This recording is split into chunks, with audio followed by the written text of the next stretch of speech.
여러분 안녕하십니까? 뉴스투데이 강원입니다. 정선군이 불안한 전국의 장기화된 경기 침체를 고려해 강원도에서는 처음으로 민생회복지원금 지급을 추진하고 있습니다. 코로나 시기 만들어진 재난지원금 조례를 개정해 설 명절 이전에 30만 원을 지급한다는 계획이었는데 일단 의회에서 제동이 걸렸습니다. 박은지 기자가 취재했습니다. 정선군이 군민 1인당 30만 원씩 민생회복지원금 지급을 추진하고 있습니다. 불안한 정세에 고금리, 고물가 등으로 주민들의 생활이 어려운 만큼 이를 통해 생활을 안정시키고 골목 상권을 살리겠다는 겁니다. 보탬이 되죠. 많이 되죠. 그리고 이제 지금 명절 밑이니까는 이제 이렇게 앞으로 이제 이렇게 명절 대비해서 돈 쓸 일도 또 많잖아요. 그래서 도움이 많이 되죠. 지급 대상은 정선군 주민 33,600여 명 모두로 4인 가족이면 120만 원을 지급받게 됩니다. 100억 원가량의 예산이 필요한데 정선군은 강원랜드 배당금을 활용한다는 계획을 세웠습니다.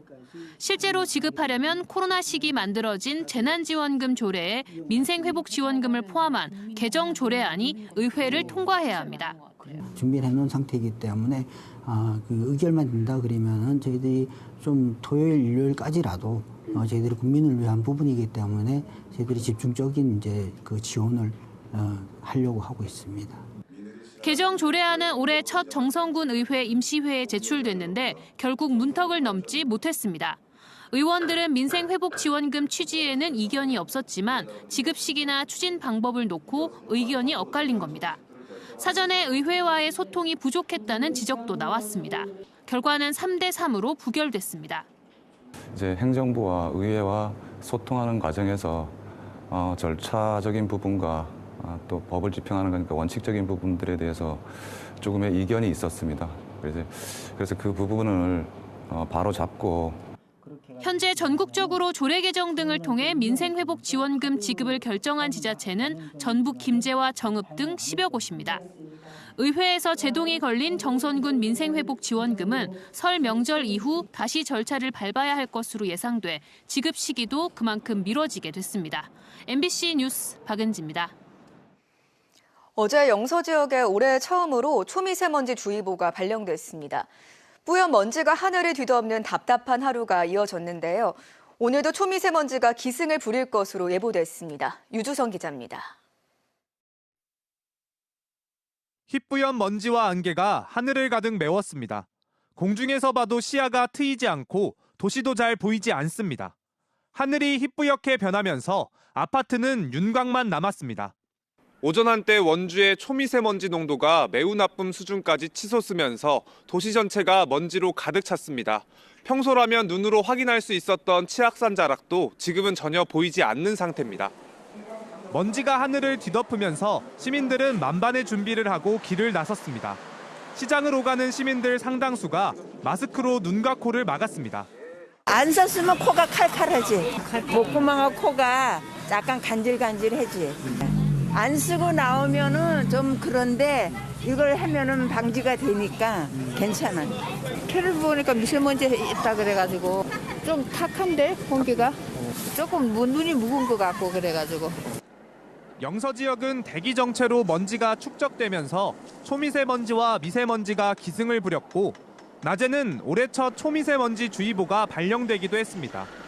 초미세먼지 농도는 한때 원주 111 마이크로그램, 춘천 114, 횡성 106 마이크로그램까지 치솟아 매우 나쁨에서 나쁨 수준에 머물렀고 미세먼지 농도도 원주 147 마이크로그램, 춘천 133, 횡성 131, 영월 102, 평창 98 마이크로그램을 기록하면서 나쁨 수준을 보였습니다. 한동안 대기질은 좋지 않겠습니다.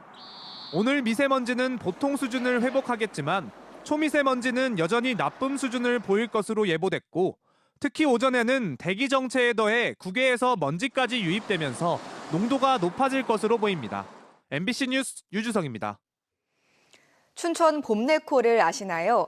장애인들의 중요한 이동수단인데 이 봄내콜 기사들의 정규직 전환 문제가 불거졌습니다. 2년 전 춘천시가 현직 기사들의 정규직 전환을 약속했는데 기사들은 약속이 지켜지지 않는다며 반발하고 있습니다. 이송미 기자가 취재했습니다. 춘천에는 장애인들의 이동수단인 봄내콜이 운영되고 있습니다. 전화로 예약을 하면 콜택시처럼 집 앞으로와 휠체어까지 실어갑니다.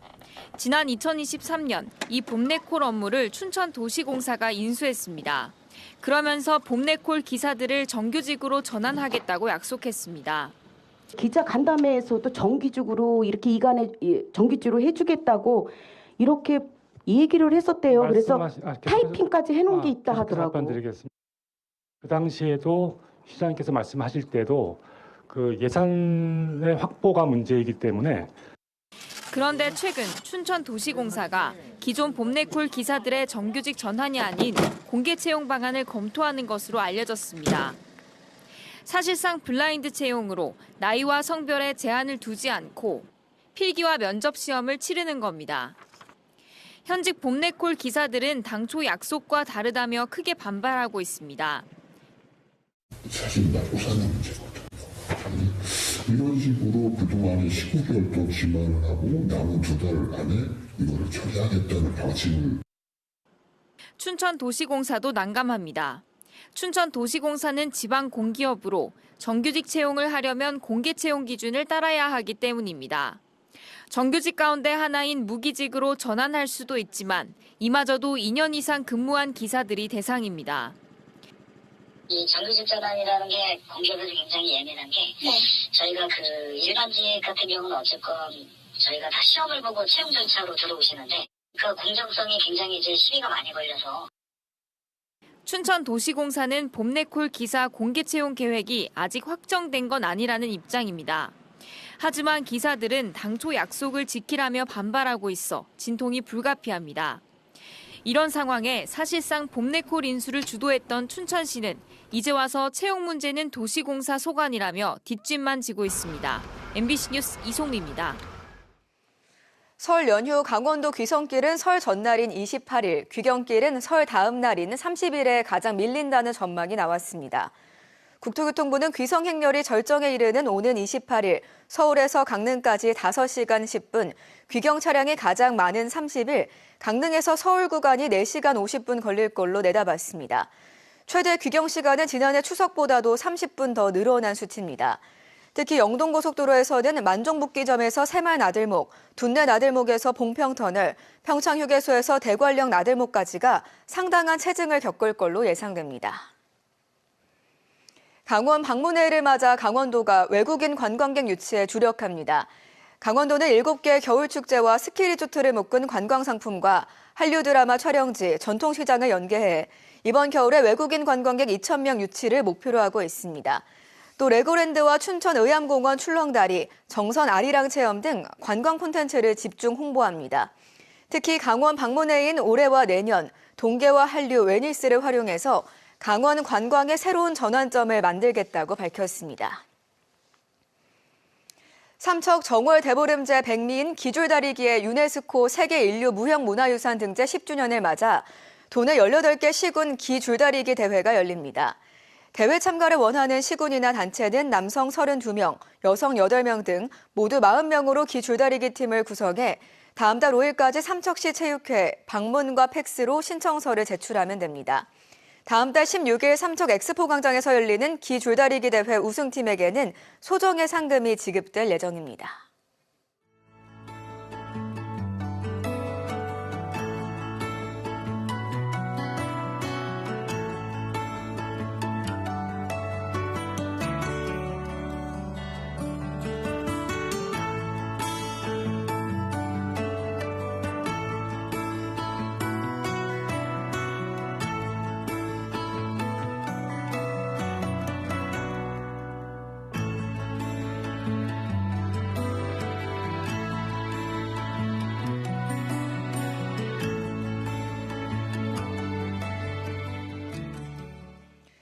아카데미 극장 철거 관련 시정정책토론 청구 과정에서 실효성에 의문이 제기된 원주시 시정정책토론 관련 조례 개정안이 시의회 상임위를 통과했습니다.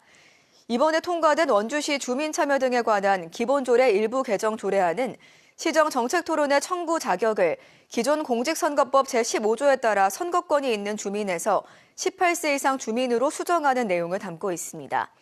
원주시는 아카데미 극장 철거 관련 정책 토론 청구 당시 주민들이 제출한 서명부에 전체 주민등록번호와 본적지 주소가 없어서 선거권이 있는지 확인하기 어렵다는 이유로 청구를 받아들이지 않았습니다.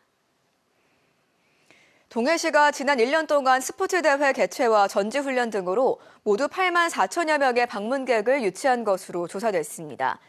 동해시는 전지훈련 19건과 각종 대회 등 모두 44건의 스포츠 이벤트를 개최해 지역경제 파급 효과가 291억 원으로 추산된다고 덧붙였습니다. 동해시는 올해 전국 스포츠대회 18개와 도단위 대회 12개 등 다양한 대회와 전지훈련 인원 2만 명 안팎을 유치하겠다는 목표를 세웠습니다. 태백시가 내년도 국도비 사업의 예산 확보를 위해 젠걸음을 보이고 있습니다. 태백시는 최근 국도비 사업 발굴 보고회를 열어 신규 사업 28건을 포함한 국도비 사업 42건, 9,070억 원 가운데 내년에 360억 원을 확보한다는 목표를 세웠습니다. 주요 사업은 버스터미널 1원 도시재생 502억 원과 지역 제한형 특화 임대주택 건립 262억 원, 지역 활력타운 공모사업 22억 원 등입니다. 북한을 찬양, 고무, 동조한 혐의로 경찰서에 연행돼 조사받은 뒤 징역 2년을 선고받은 김모 씨 사건과 관련해 진실화해위원회가 중대한 인권침해 사건으로 결론 냈습니다. 진실화해위원회는 김 씨가 1977년 당시 춘천경찰서 정보과 수사관들에게 영장 없이 연행됐고 구속영장이 발부될 때까지 최소 5일간 불법 구금된 것으로 판단했습니다. 진실화해위원회는 국가가 수사 과정에서 일어난 불법 행위에 대해 김 씨에게 사과하고 재심을 진행하라고 권고했습니다. 1967년 동해산에서 조업을 마치고 귀향하던 중 납북됐다 돌아온 뒤 불법 구금된 상태에서 수사를 받고 오랜 시간 사찰을 당했던 제21 독립호 선원 10명에 대해 진실화해위원회가 중대한 인권침해 사건으로 결론 내렸습니다. 진화위는 어제 열린 제96차 위원회에서 이들이 1967년 납북됐다 돌아와 1968년 2월 검찰에 의해 불기소 처분을 받았지만 사찰 대상이 되는 등 중대한 인권 침해가 있었던 것으로 판단된다고 밝혔습니다. 강원 뉴스 마칩니다. 고맙습니다.